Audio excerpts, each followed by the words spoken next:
പാരൻസും മറ്റ് പാരൻസും ഒക്കെ പറയുന്നത് അവന് സൂയിസൈഡ് ചെയ്യാൻ ഒരു കാരണമില്ലായിരുന്നതാണ്.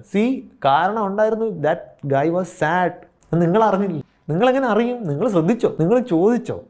അല്ലെങ്കിൽ നിങ്ങൾ ചോദിച്ചാൽ പറയുന്നൊരു സ്പേസ് അവിടെ ഉണ്ടായിരുന്നു. നമ്മൾ കുട്ടി എന്തെങ്കിലും പ്രശ്നമുണ്ടോ എന്ന് ചോദിച്ചാൽ കുട്ടി അപ്പോഴേ പറയുമെന്ന് നമ്മൾ എക്സ്പെക്ട് ചെയ്യുന്നുണ്ടെങ്കിൽ നിങ്ങൾക്ക് ബേസിക് സൈക്കോളജി അറിയില്ല എന്നാണ് അർത്ഥം. അങ്ങനെ പറയില്ല. ഒരു പ്രശ്നമുണ്ട് എന്ന് വീട്ടിൽ പറയണമെങ്കിൽ അതിനുള്ള സ്പേസ് കുട്ടിക്ക് അവിടെ ഫീൽ ചെയ്യണം.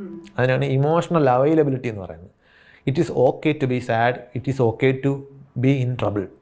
If you are in trouble we are here എന്നൊരു സ്പേസ് പലയിടങ്ങളിലും കുട്ടികൾക്ക് ഫീൽ ചെയ്യുന്നില്ല. പുറത്തൊരു പ്രശ്നം താൻ അറിയാതെ ഉണ്ടാക്കിയെന്ന് അറിഞ്ഞാൽ അതിലും വലിയ പ്രശ്നം വീട്ടിലുണ്ടാകും എന്ന സിറ്റുവേഷൻ ആണെങ്കിൽ ഈ പ്രശ്നം നമ്മൾ അറിയില്ല. ഇങ്ങനെ പല കേസുകളിലും കുട്ടി എൻഡ് ചെയ്യാൻ തീരുമാനിക്കുന്നത് ഇങ്ങനെയാണ്. മനുഷ്യർ എപ്പോഴാണ് സ്വയം അവസാനിക്കുന്നത്? That when they feel that I am worthless, I am not needed. ഇത് സൂയിസൈഡ് നോട്ടുകളിൽ പഠനം നടത്തിയ ആൾക്കാരുണ്ട്. അവർ കണ്ടെത്തിയിട്ടുള്ളത് ഏറ്റവും കോമൺ ആയിട്ടുള്ള റീസൺ എന്ന് പറഞ്ഞാൽ നമ്മൾ വിചാരിക്കുന്ന കടബാധ്യതയൊന്നുമല്ല, വർത്ത്ലെസ്നെസ് ഫീലിംഗ് ആണ്. എൻ്റെ ആവശ്യം ഇനിയില്ല എന്ന ഫീലിങ്ങിൽ അവരെത്തുന്നു.